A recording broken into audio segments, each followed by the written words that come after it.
convidar o Virgílio para dar a palestra dele. Espero que vocês tenham uma ótima experiência hoje.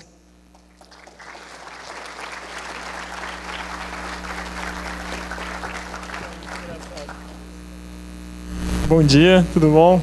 Prazer estar aqui na 8ª edição. Eu vou mostrar aqui algumas coisas que vocês vão se divertir, vão dar bastante risada de como começou isso aqui. Até do palestrante ilustre que a gente ia convidar, mas vamos lá.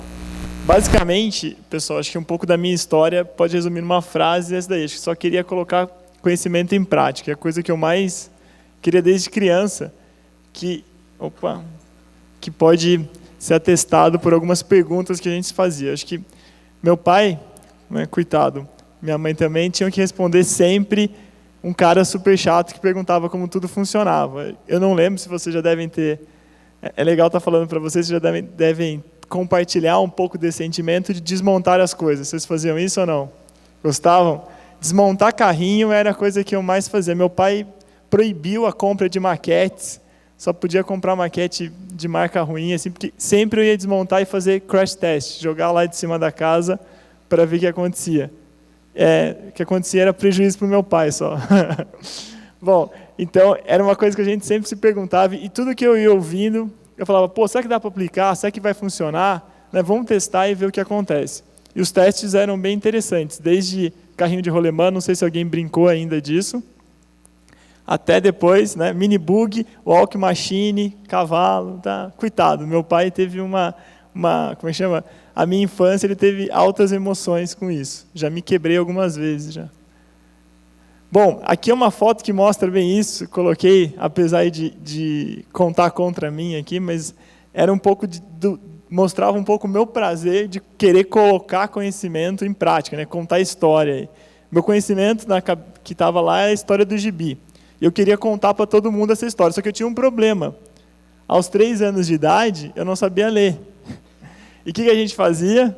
Inventava a história. Daí eu falei, pô, não é por aí, não adianta ficar inventando a história aqui, passando vergonha, eu acho que tem que começar a aprender como eu consigo ter mais informação, como eu consigo ter mais acesso à história para fazer o negócio acontecer melhor. E aí o que eu aprendi, Eu aprendi isso. Se eu quisesse contar a história do gibi, eu precisava ter o conhecimento de leitura, eu precisava primeiro aprender a ler. Antes da prática, isso é uma coisa que a gente tem que aprender muito, é melhor dar uma estudada, é melhor entender um pouco, senão a gente vai para a prática e acaba passando vergonha. E como é que a gente consegue estudar? Como é que a gente consegue aprender? A primeira forma assim, que eu aprendi a aprender, que eu consegui pegar a informação das pessoas, era por meio de ouvir os mais velhos. Então, consegui acessar meu avô, meus pais, tal, e perguntando para eles sempre isso, Poxa, como é que faz isso? Como é que faz aquilo? Depois, aos 4 anos, você começa a frequentar a escola. E aí ajuda demais, você tem acesso a muita coisa. Aí você começa a assistir vídeo, começa a ler, observar. Hoje está mais moderno, a gente já consegue ouvir podcasts, Eu viajo bastante, então aprendi esse tal do podcast, estou meio viciado nele. Você consegue ouvir entrevistas, experiências que você acaba aprendendo muito. Aí, quando você chega lá, na minha fase foi lá pelos 20 anos, começo a fazer um estágio, aprendi demais também nos estágios, tanto os que eu fiz de férias no início, como depois o oficial, que eu fiz no 5º ano. E depois, já no mestrado, eu aprendi uma técnica que, infelizmente, a gente não aprende na graduação, na engenharia, mas que deveria ser vista por muita gente, que é experimento, pessoal. Planejamento de experimentos, acho que se eu tivesse que elencar uma coisa que eu aprendi e que me ajudou demais nessa era do Big Data, é essa técnica, porque você consegue trabalhar 4, 5 fatores ao mesmo tempo, entendendo a interação entre eles. Aprende demais e corta muito o caminho. Aí, eu queria falar também de um detalhe, que além de ter vontade para aprender, a gente tem que ter um mindset de aprendizado. E o que é um mindset de aprendizado? A primeira coisa, a gente tem que ter muita disciplina e muita fé. Fé no método, fé no que você está fazendo, se isso vai ou não vai dar certo. Aqui eu trouxe um exemplo do desafio, que acabou sendo a ideia, que a gente foi brincando, que a Vanessa comentou. A ideia surgiu num papo de bar, assim, lá no grupo Gênese, que era do CIESP, dos Jovens Empreendedores, que eu fazia parte. E a gente falava assim, poxa, precisamos tentar contaminar mais pessoas. Acho que a gente tem que vender a ideia de que empreender é um caminho, é uma carreira, assim como as outras qualquer. Acho que não é nem melhor nem pior, mas as pessoas têm que ter acesso a essa carreira, têm que poder ter apoio para poder fazer isso. Aí, eu estruturei uma ideia do jeito que o engenheiro sabe estruturar, que é usando um fluxograma, coloquei lá. Na época, eu já tinha um conhecimento com a agência de inovação, né? Conhecia a Patrícia, o Lotufo, né? Que era o diretores da época. Eu falei assim, poxa, eu vou bater na porta lá e vou convidá-los para essa super ideia, que na minha cabeça era muito legal. Tá? Aí bati na porta, aí eu tive um apoio, né? Poxa, quem sabe isso aí dá certo, vamos lá. Aí veio uma pessoa que ajudou muito, a Vanessa, que estava aqui, que foi incumbida. Ela falou assim, olha, o professor Lotufo falou para ela, Vanessa, vê o que você acha, o que você consegue encontrar. Pode falar se eu estiver mentindo. O que você consegue encontrar de linhas de financiamento para a gente poder rodar a primeira versão do desafio? Ela, muito habilmente, em menos de um dia, conseguiu pegar essa informação. Ela falou assim, olha, Virgílio, eu estou viajando amanhã para a Espanha, lembro até hoje disso, mas eu vou conseguir essa noite, ou qualquer coisa no voo eu vou fazendo, escreva a primeira versão. Lá, então, dia 28/4, foi enviado esse documento e foi aprovado. Né? Foi super legal, depois eu mostro no próximo slide o e-mail do CNPq aprovando isso, todo mundo comemorando. E o primeiro desafio, pasmem, foi sair dia 13/4/2011. Ou seja, daqui, da ideia até a primeira versão, quanto tempo foram? 1 ano, pessoal. Durante esse 1 ano, nós tivemos a certeza absoluta durante 100% do tempo que isso aí aconteceria? Que estaríamos hoje comemorando a 8ª versão? Não. Mas nós nunca perdemos a fé. E aí, né, depois que teve a primeira edição aqui, ainda teve bastante questionamento e tal, e a chancela final, pelo menos para mim, na minha percepção de que o projeto era bom e alguma coisa estava acontecendo, a gente estava fazendo certo, foi quando os finalistas, né, o campeão do desafio, chegou à final do Prêmio Santander de empreendedorismo. Né, foram dos 3 melhores. Então, a gente foi lá na Sala São Paulo também, comemos bastante coffee break de graça, lá, paga pelo banco. Foi muito legal. Eles foram para a Espanha, né, a equipe que ganhou, receber treinamento, foi bastante interessante. E aí, no outro ano, aconteceu o desafio 2012. E aí a gente teve a certeza de que a coisa estava se mantendo. E hoje, né, com 3 gestões diferentes, o desafio se mantendo, deixa muito claro que a continuidade na Unicamp é real. As coisas têm muita reclamação, mas a gente tem que dar, poxa, o nosso aval e nosso parabéns, porque a gente sabe como é difícil isso, e a Unicamp conseguiu mantê-lo, e cada vez maior, cada vez melhor, com todos vocês participando, que nos alegra muito. Acho que um sábado de manhã, ver a sala lotada, assim, deixa a gente muito contente de que isso aqui foi uma boa coisa. Um outro comportamento que vocês têm que fazer é estar sempre dispostos a correr risco. Né? Porque uma vez que a gente recebeu o e-mail de aprovação, a gente precisava de participação no desafio. Na época, nos idos de 2010, não estava tão em voga a fama das startups, dos modelos de negócio, 2009, 2010, a coisa estava bem incipiente no Brasil ainda. E aí, o que a gente fez? Nós começamos a mandar e-mail para investidores, na cara de pau, tá aqui o e-mail, depois eu posso disponibilizar a apresentação para vocês verem, pedindo, era da Rio Bravo esse investimento, olha, você não consegue mandar alguém aqui e tal, precisamos de ajuda para conseguir ter investidores, para olhar nas tecnologias, para poder olhar esses grupos trabalhando e ter resultado. E fomos na cara de pau mais uma vez, mandei um e-mail, essa aqui está lá para ver, para os anais da história aí, mandei um e-mail, vergonha minha, desculpa pessoal, mas na época fazia sentido, pedindo para o nosso diretor lá no CIESP convidar quem para dar palestra. Quem que era o cara que bombava no Brasil em 2010? Eike Batista. A vergonha alheia aí, mas tudo bem. Na época fazia sentido, eu tinha visto uma apresentação dele na Poli, aí meu orgulho Unicamp falou muito alto, falei, se a Poli pode, nós também podemos, vamos lá, eu quero esse cara aqui, falando que a Unicamp é tão boa como a Poli, e vamos trabalhar isso. Ainda bem que não deu certo, foi bom. Tem a sorte que vem também. Então, e aí a gente conseguiu lotar a grade, fazer todas as palestras, foi muito legal, foi muito interessante. E eu lembro o Fernando Matti, acho que falou de investimentos, o Alexandre Neves, todo mundo ali do núcleo, do ecossistema foi dando palestra, foi ajudando, foi estudando. A gente passou a noite no workshop. O André chamava de workshop até, tal, foi bem legal, foi bem na força. Agora, né, falei essas partes do mindset, de como é que fala, eu queria comentar um pouco de como a FM2S começou, né? Como tudo começou. Como é que, na minha cabeça, a vida da gente corre? Pelo menos a minha correu assim. Você nasce tranquilo, está tudo planejado, pelo menos no caso meu foi planejado. Aos 4 anos entro na escola, e lá na escola eu já tinha certeza do quê?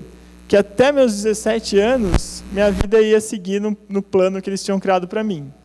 Eu não tinha vontade de sair da escola, nunca tive vontade disso, eu nunca fui esse rebelde, assim. Eu falei, não, vou seguir a escola, estou aprendendo aqui, é legal. E aí, tinha o vestibular, eu sempre quis fazer engenharia, eu tinha uma diferença, se eu não sabia se eu ia fazer engenharia aeronáutica, mas aí como eu não passei no ITA, ficou tranquilo, aí decidi pela mecânica, essa dúvida foi automaticamente respondida na minha vida. E a primeira dúvida real que eu tive mesmo foi aos 21, quando eu fui fazer estágio. O que fazer? Não sei se algum de vocês tem essa dúvida, mas eu tinha muito forte. O que eu vou fazer da vida?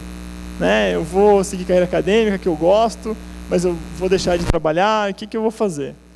E aí, a primeira coisa que eu fiz, eu vi lá numa revista, na Veja, um programa de estágio. Eu tinha essa vontade, que eu via falar bastante, que engenheiro em banco era bem legal, que era um bom caminho, ganhava bastante dinheiro. Fui lá, me inscrevi e passei no programa de estágio do Santander Atacado, que era o banco de investimento do Santander. Aí quando eu entrei no estágio, não sei se aconteceu com algum de vocês, mas a balança era mais ou menos assim. Eu tinha um conhecimento leve e comecei a ter bastante prática. Comecei a colocar as coisas mais em prática, então eu gostei muito, assim, foi muito legal. Eu não sabia nada de mercado financeiro, não sabia nada de gestão de projetos, muito pouco de processos, de como estruturar e tal, e eu comecei a fazer meio que igual eu estava lendo no gibi ali, sabe? Tipo, de ponta cabeça, eu falei, não dá para fazer assim, comecei a aprender, e aí depois de 6 meses de estágio, eu acho que minha balança ficou assim. Estudei que nem louco no começo, aprendi bastante coisa, só que qual que era a minha tarefa quando eu estava sabendo, eu achava que estava sabendo, né? Quando eu estava sabendo e tal, quando eu estava querendo mostrar, a minha tarefa era o quê? Eu tinha que ajudar o analista a fazer PPT. Basicamente era isso, todo o meu conhecimento ali estava restrito a deixar o slide não vermelho, vinho, porque era mais bonito, né?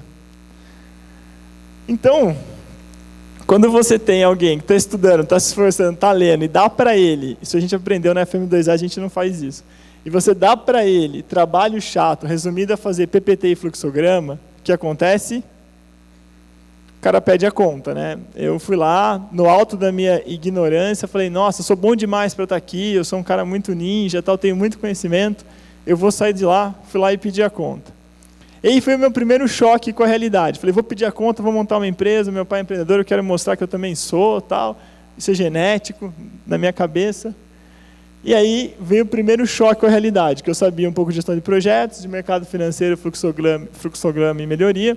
E quando eu comecei a estruturar, a conversar com meus amigos para ir para o mercado, que vocês vão fazer, espero que façam, para valer, eu tive o primeiro choque. Eu não sabia nada de gestão, nada de equipe, nem o que era isso. Para mim, equipe era coisa de esporte. Financeiro, não tinha noção, né, de contabilidade, para que coisa chata, não vou fazer isso. Networking, conversar com as pessoas, não, é melhor mandar um e-mail. E uma série de coisas. Vendas, então, acho que eu não conseguia vender, nossa, nem água para quem está no deserto. Estava de graça ali, estava bem difícil a coisa. E o resultado disso foi o quê? Um choque de realidade, né? Um pedido de demissão e não vai ser agora que você vai abrir sua empresa. Aqui que eu fiz, né? Como eu aprendi isso. Preciso saber mais sobre gestão, preciso saber mais sobre processos de melhoria, preciso aprender mais sobre equipe, sobre time. E preciso colocar mais as coisas em prática. E na minha cabeça, a melhor maneira de eu fazer isso era entrar para uma empresa pequena, onde eu pudesse ter liberdade para testar. Olha que bonita a fachada aqui. E voltar para a universidade. Por quê? Porque era onde na minha cabeça, era onde eu tinha acesso ao conhecimento. Então, quando eu entrei aqui, né, comecei o meu mestrado lá, foi muito legal, porque eu tive liberdade. O mestrado é muito bom, doutorado melhor ainda, porque você tem liberdade para pesquisar os assuntos que são relevantes e liberdade para aplicar e testar. Então, eu conseguia estudar algumas coisas aqui e aplicar na fábrica. E, poxa, foi bem legal, a gente conseguiu economias muito grandes na fábrica. Poxa, aprendi o que era Mancal, não só hidrodinâmico que eu tinha aprendido de McFlu, mas aprendi o que era Mancal autocompensador, autocompensado, perdão, isso economizou R$50 mil. Aí, mais uma coisa, a gente criamos um secador do nada com peça de ferro velho, economizou mais não sei quanto. Então foi muito interessante. Só que, vocês não devem lembrar, mas aconteceu uma coisa interessante em 2008, vocês lembram? Alguém lembra aí de 2008? A chamada crise subprime. Eu lembro até todos os projetos até 2008, até setembro de 2008, era como vamos vender mais, como vamos crescer, produzir e tal. A partir de 2008 era como vamos mandar mais gente embora, como vamos reduzir e tal. E, de repente, não tinha mais dinheiro, não tinha mais nada para a gente conseguir testar. E aí, sem ter capacidade para testar, eu falei, poxa, não faz sentido eu ficar aqui. Né? Eu falei, eu vou sair, como administrador, vou me mandar embora, e eu preciso fazer outra coisa, porque a empresa não vai ter o ambiente para a gente conseguir colocar conhecimento em prática. Não sabia se era sorte, se era azar, né? Sorte ou revés, mas sempre lembrei daquelas frases, é na crise que surgem as oportunidades. Aí eu falei, vamos recomeçar, vamos tirar a FM2S do papel. E aí, deu uma sorte, como a Vanessa citou, a questão de empreendedor de jornal, empreendedor de revista. Aqui foi a minha experiência empreendedor de revista, de jornal. Eu li no jornal que tinha lá o famoso um programa Prime da FINEP, que iria disponibilizar, na verdade, R$54 milhões para empresas nascentes, para elas investirem em gestão, para investirem em consultoria de gestão. E a gente gostava muito dessa área, né, meus amigos também.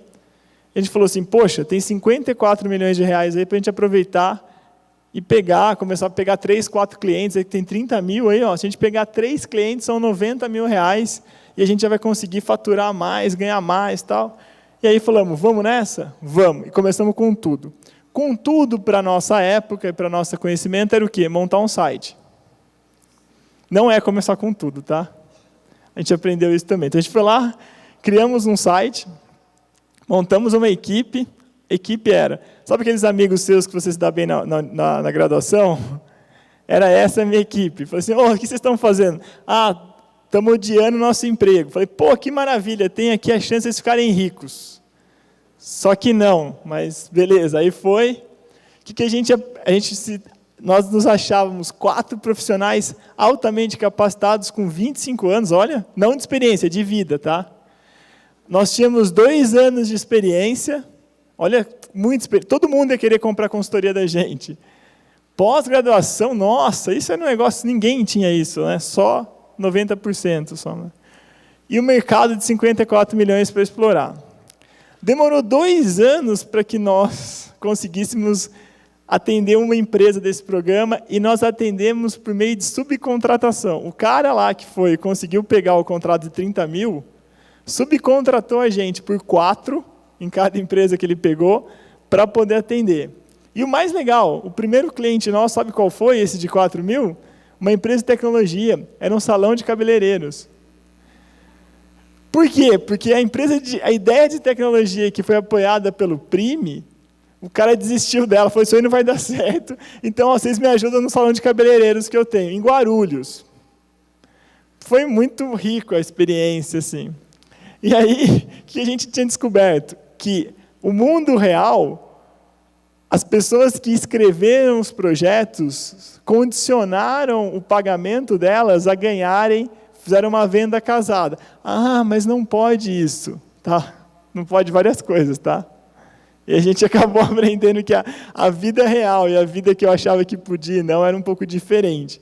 E falamos, entramos atrasado no mercado, a gente não conhecia o mercado e tomamos na cabeça. Primeira quebra FM2S.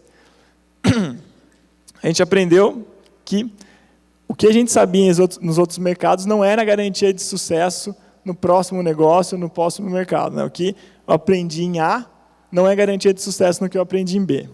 Então, fiquei preocupado. Daí, como é que eu estava muito mal nessa época, né? Porque quando você começou seu negócio, tinha terminado meu mestrado, começado o negócio e tal, achando que eu ia bombar, e tomei essa primeira porrada. Eu olhava para meus amigos, eles estavam lá em fundo de investimento, ganhando a bagatela de 8, 9 mil reais por mês, outro era trainee, ganhava 6 mil e morava na Alemanha. Eu falei assim, gente, que farsa que eu sou, né? Eu falei, cara, nem vale a bala para me matar, é melhor ir lá conversar com alguém. Daí fui lá na mecânica, nos professores que eu mais gostava, me dava bem, com o Douglas, né? Falei assim, professor, ele me atendeu, acho que olhou assim para mim e falou assim, cara, vai, entra aqui, toma um café, não se mata não, eu quero ouvir seus problemas. Aí eu fui lá e falei, beleza, professor, o que eu faço da vida? Ele falou assim, poxa, mas você gosta tanto de estudar, tal, de processo, por que você não vai conversar com o professor Ademir? Eu falei, tá bom, fui lá. Daí bati na porta do NEMO, que era o Núcleo de Estudos em Melhoria Organizacional lá do IMEC. O professor Ademir me recebeu e falou assim, Virgílio, eu estou aposentando, eu não quero mais dor de cabeça, mas se você quiser aprender isso, poxa, eu dou um voto de confiança para você, vamos aprender. E aí eu comecei a aprender, foi muito legal, que daí eu comecei realmente a aprender como é que eu tinha que estruturar minha consultoria, que era uma coisa que eu queria, educação e consultoria eram as partes que eu gostava muito na época. E aí, o que eu aprendi? Né? Que para eu conseguir isso, para eu conseguir dedicar tempo nesse aprendizado para a consultoria, eu teria que o quê? Que passar por um ano, onde eu teria, um ano ou mais, muito pouco resultado em termos financeiros. Mas eu falei, beleza, eu vou confiar nessas pessoas, vou confiar nesse conhecimento e vou aprender, aproveitar para fazer essa coisa mais prática do meu aprendizado. Aí a gente tinha aqui um ano dando aula para treinar gratuitamente. A gente tinha uma consultoria que a gente tinha pego uma parceria do Ciesp com o Nemo, onde a gente tinha alguns clientes que pagavam R$400 por mês para uma visita por semana. Né? Vocês podem ver que não fechava muito a conta, mas era aprendizado. Aí dava aula à noite em faculdade para poder fazer aquelas coisas menos importantes, tipo comer, pagar aluguel e tal. E a questão de implantar ISO numa empresa pequena que também dava um bom resultado. E aí a gente começou. No primeiro ano foi muito bom, teve muito sucesso. A gente faturou R$20 mil em 2. É legal, vocês podem fazer a conta e dá quase quanto? Dá R$800 por mês. Acho que, poxa, é um salário que vocês estão bem tranquilos assim. Se vocês forem passear com um cachorro, acho que ganham mais, mas ok. Aí a gente falou, a gente não sabe nada, a gente não sabe network, não sabe vender, não sabe nada. Então vamos começar a estudar, aprender. E isso, pessoal, quem ajudou muito a gente foram os artigos e os blogs. Porque a gente começou a ler muita coisa dos Estados Unidos, principalmente de empreendedorismo, e poxa, muito teste veio de lá, muita ideia boa veio de lá. E a gente começou a trabalhar o quê? A parte de melhorar os processos, né, da empresa para aprender isso aí. E aí começamos a dominar um pouco a busca de internet.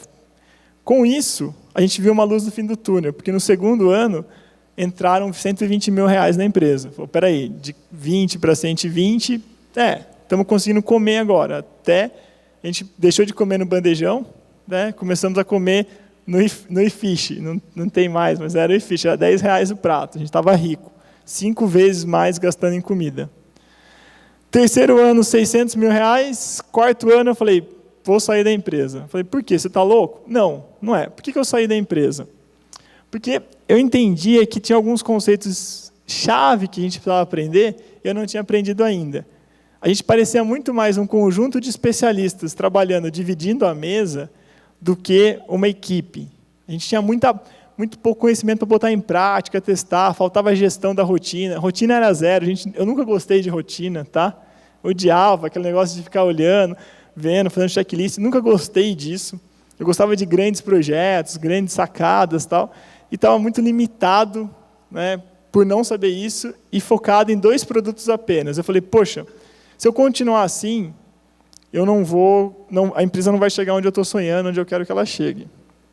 E aí, eu fui buscar um pouco de referência em gestão da rotina, em meta e liderança. Qual que é a referência que vocês têm em gestão da rotina, meta, liderança? Onde vocês acham que está isso? Então vocês estão zoando, né, que as pessoas conhecem, mas claro, eu na minha época achava que era Ambev, né? Achava e aprendi muito lá. Daí eu dei um treinamento para o pessoal, para uma turma da Ambev, eles me convidaram para assumir uma gerência lá. Eu falei, poxa, eu não tenho nenhuma experiência na área corporativa, eu vou dar um tempo no empreendedorismo, vou lá para aprender. E foi muito, ainda tinha lido um livro, a gente é tudo metido com o que a gente se compara, a gente coloca umas pessoas no conselho imaginário, muito interessante. Tem o Batman no Conselho de Segurança, depois tem também os livros que você vai lendo. Eu li um livro da Votorantim, onde o pai do Antônio Emílio trabalhou 2 anos numa empresa nos Estados Unidos para aprender isso. Eu falei, é isso aí que tem que fazer. Essa foi minha referência, que eu fui genial fazer isso. Aí fui lá, comecei a aprender essa parte de melhoria de processo, tal, como botar em prática. Eu queria trocar o meu conhecimento em processos, em estatística, pelo conhecimento em liderança e gestão. E deu muito certo. Foram 2 anos muito interessantes. Mas daí, eu estava meio assim na dúvida. Pô, será que eu volto a empreender, percorrer meu sonho ou não? Aí a Unicamp entrou na minha vida de novo. Por quê? Sofri um acidente de bike e fui salvo pela Unicamp, mais uma vez. Assim, a Unicamp tinha todos os... Como é que chama? Eu tinha plano de saúde, mas nenhum plano de saúde tinha vaga para receber alguém em coma no acidente de bike. A Unicamp tinha, entrei na vaga 0 e devo isso à Unicamp, assim, tudo que eu puder para ajudar a Unicamp, eu vou fazer, porque a vida é um negócio meio caro, assim, pessoal, acho que é importante, assim, só tem uma. E daí lá, voltando, daí descobri que eu podia andar de novo, olha que coisa legal. Aí eu voltei e falei, não, eu quero voltar para o empreendedorismo, porque é isso que eu quero. Fui lá, pedi a conta, não foi fácil, mas eu pedi, falei, vou voltar aqui na empresa. Recomeço 4, FM2S de 2015. Né? Daí a gente recomeçou, só que eu tinha um problema. Tudo que eu tinha aprendido nos 2 anos que eu fiquei na Ambev, eu não tinha mais. Não tinha mais equipe, eu não tinha mais o famoso budget, o orçamento, para poder gastar o dinheiro. Ah, mas como é que é o planejamento de gasto? Não sei nem quanto eu vou ganhar. Não tinha muito planejamento, não tinha o P1A, o 1 Year Plan, o 4 Years Plan, o 5 Years Plan, não tinha nada disso. E a gente começou do zero praticamente. Tinha faturamento de 2 clientes, que eram clientes antigos, que falaram, não, a gente ajuda você e tal. Eu tenho muito a agradecer também sempre a Tetra Pak, que apoiou muito a gente. É uma empresa muito inovadora que falou, não tem importância, eu confio em vocês, eu quero colocar conhecimento em prática, a gente apoia. E um cliente de Rio Claro, que é meu amigo de academia, falou, não, Virgílio, eu contrato você, pelo menos para comer aí e tal, você ajuda. Aí foram as 2 vendas que a gente conseguiu fazer. Então, faturou esses 60 mil. Mas a gente estava meio com um peso na consciência, que eu estava lá no negócio da Ambev, né, querendo coisa grande, sonhar grande. Eu comecei a sonhar grande antes da hora. E como a Tetra Pak ficava em Ponta Grossa, eu falei, vou abrir um escritório em Ponta Grossa, vou abrir um escritório em Brasília, vou abrir expansão física. Pessoal, 2 alegrias do escritório de Ponta Grossa. Uma quando a gente abriu e outra quando a gente fechou.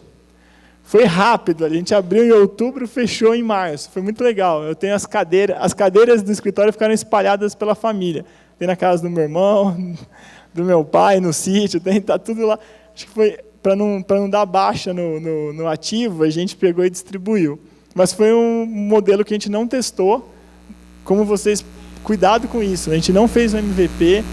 A gente foi lá testando, achando que o mundo era rosa, que a gente ia se dar muito bem. Tomamos na cabeça e falamos, não, vamos voltar. Daí o que a gente viu? Que o que dava certo no passado, hoje não dava mais. Né? Falei, não, mas deixa comigo, Murilo, meu sócio e irmão, né? A gente começou junto de novo. Falei, Murilo, deixa comigo que eu vou indexar o site no Google. Tal. Eu manjo de fazer isso, indexei da outra empresa. Tal. Começamos, não eram mais 400 palavras para indexar o site. O marketing online tinha mudado completamente de 2013 para 2015. Totalmente. E eu tive que voltar para a fonte, que era o PDSA, né, que é o ciclo do Demi, ou para vocês, método científico. Fui lá, falei, não, uma coisa eu sei aprender a aprender. Eu não sei mais o que funciona, mas aprender eu sei. Então, vamos lá, vamos trabalhar, vamos aprender. E aí eu fiz uma coisa que eu sempre faço, e peço para que vocês também acostumem a fazer isso, que é pedir ajuda. Eu tinha visto que um amigo meu, de escola, né, estudou comigo no Kelly, lá em Rio Claro, ele falou assim, pô, Virgílio, a gente foi correr um dia lá em Rio Claro, ele falou assim, tá legal, eu estou bem contente porque minha empresa foi escolhida pela Apple como a melhor empresa, a melhor plataforma de educação para K-12, né, para criança do mundo. Eu falei, está mal, cara, poxa, só isso. Daí nós recebemos um investimento de 10% da empresa por 10 milhões de dólares. Eu lembro que dava 600 milhões, acho que era mais, dava 600 milhões o valuation da empresa dele. Falei, mas quantos funcionários você tem? Ele falou, 28. Eu falei, você está mal, realmente você está mal. Eu falei, estou com dó de você, nós também estamos aqui com valuation assim, de R$1.000, que são as cadeiras que a gente comprou, e que eu nem sei se minha mãe está dando R$1.000 pelas cadeiras, que ela falou que é feia. Aí, eu peguei e falei, não, maravilha. Eu falei, mas Neto, né, o que você fez, cara? Ele falou assim, tem um livro que chama The Sales Acceleration Formula, que é do pessoal do HubSpot. E esse livro fala como faz para vender online, é muito bom. Eu falei, livro jogou sapo na água, né? Falei, uma coisa eu aprendi no mestrado e doutorado, que é ler e entender as coisas que eu estou lendo. Falei, vamos embora. Aí eu descobri que tinha que criar o conteúdo, marketing de conteúdo, fazer e-book. Falei, putz, fiz o primeiro. Eu e o Murilo fizemos o primeiro. Nesse shape aqui, ó, que bonito, ó. Marketing by engenheiro. Aí fizemos uma coisa e nós aprendemos mais aqui, que tinha um negócio que chamava lead. Eu não tinha a mínima noção do que era isso. Aprendi nesse livro. E venda, funil de venda, aprendi aí também. E aí o que aconteceu? Começamos a fechar o gap. Começamos a vender. Falei, nossa, maravilha. Se uma coisa a gente aprendeu a fazer é escrever, né? O Murilo escreve mais paper ainda, mas a gente aprendeu a escrever. Vamos escrever então. A gente pegou, durante 2 meses, fizemos 72 e-books. Isso é desespero para poder estressar o modelo. E começou a dar resultado. Só que as pessoas começaram a reclamar que a gente não tinha tanto produto assim.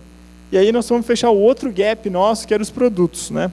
Que eram os outros nós que a gente tinha. E olha que maravilha. Nosso site era um site super moderno, feito em WordPress. Conhecem? O WordPress é a melhor coisa que tem, né? Você tem um monte de plugin sendo atualizado pelas pessoas no mundo inteiro, você fazendo um monte de coisa que você não sabe que você está fazendo, metido a programar em HTML sem saber. O site caía uma vez por mês, uma vez por semana, às vezes, no começo. E era feio pra caramba. Daí arrumamos o site e a gente falou, não, vamos melhorar agora nossos conteúdos, fazer o EAD. Olha aqui, pessoal. Esse é o primeiro curso EAD que nós fizemos. Que maravilha.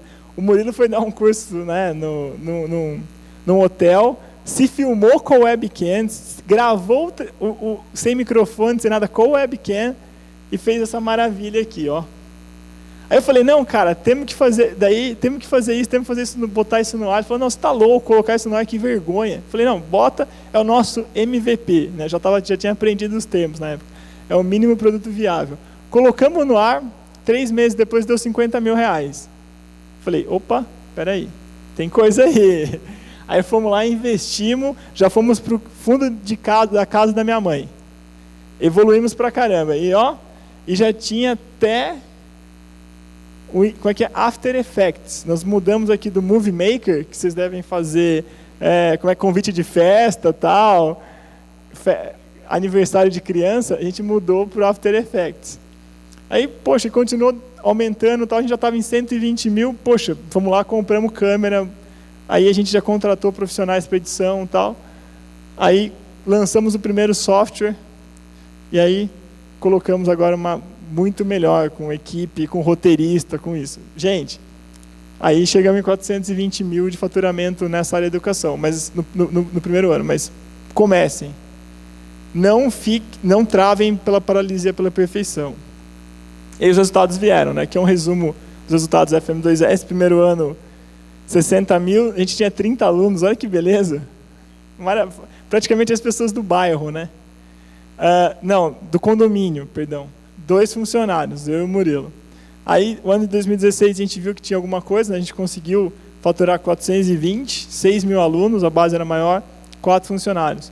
2017, batemos 1 milhão, que era a nossa expectativa, esperança, sonho, 6 funcionários, 15 mil alunos. E 2018, alcançamos 1 milhão agora, no primeiro quarter, e estamos buscando 3 milhões, 4 milhões até o final do ano. 15 pessoas, tá? 2 pessoas da equipe estão aqui. Não perguntem para elas como é FM2S, porque elas vão falar que é um pouco agitado, assim, para não dizer. A empresa que está dobrando, pessoal, a gente muda bastante, a cada semana é uma empresa. Então é bastante interessante. Mas a gente não está satisfeito, né? O nosso sonho é grande e a gente precisa sempre aprender e aplicar muito ainda. Tem novos sócios agora, estamos recebendo a primeira rodada de investimento, né?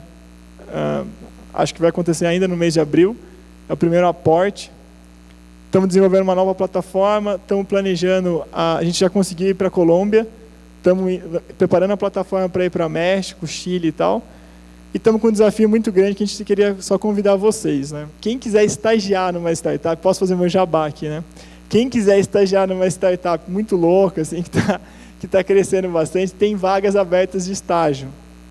Então, se vocês acessarem o fm2s.com.br, mandarem um e-mail para a gente, ou falarem no chat conosco, e tiverem interesse, por favor, a gente tem as duas áreas principais, que é comercial e marketing, onde estão consumindo mais estagiários, a gente precisa de mais gente lá. Tem duas meninas da Alimentos lá que estão se dando muito bem. Fiquei muito feliz pelo projeto que elas estão criando no estágio, está muito interessante. E, poxa, tem outras oportunidades nas outras áreas da consultoria, da educação.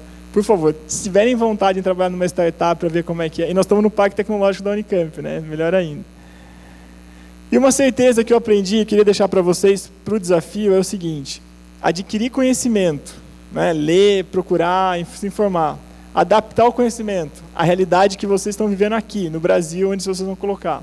Como disse o professor Newton, adaptar as condições de contorno, que a gente colocou aqui como criar condições para a aplicação do conhecimento. E aplicar, dá resultado. Acredita que dá, é muito bom. Deu resultado, pelo menos comigo, tanto na Ambev, como aqui, na FM2S, como na outra empresa que eu estava. O resultado vem. E a última mensagem, que eu já devo ter estourado meu tempo, é: só acerta uma quem erra 1000, então nunca desista, pessoal, dos sonhos de vocês. Vai até o final, pode demorar 1 ano, 2, 3, mas chega. Beleza? Obrigado, então.